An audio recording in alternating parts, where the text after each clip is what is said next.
Hello Gita, स्वागत करते तुमचं आपल्या छोट्याशा मिनी ब्लॉगमध्ये।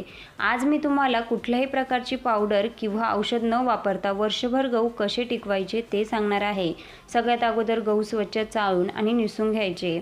बघा, गव्हामध्ये जर घाण असली ना तर त्यांनी पण आपल्या गव्हाला कीड लागू शकते। तर बघा, हे अशा पद्धतीची जी कॅरी बॅग्स असते ना तर त्या भेटतात बी बियाण्याच्या दुकानामध्ये, ते आपल्याला आणायचे आहे। कारण ह्या कॅरी बॅगमुळे ना वर्षभर अजिबात कीड लागत नाही गव्हाला। मी मागच्या वर्षी पण अशाच पद्धतीने साचवून ठेवले होते। तरी एक कोठी मी भरून ठेवली अगोदर आणि हे काही शिल्लक राहिले होते तर ते आता यामध्ये भरून ठेवते।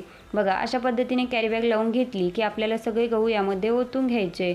यावरतून हवा असल्यास तुम्ही कडुलिंबाचा जो पाला असतो तो पण टाकू शकतात।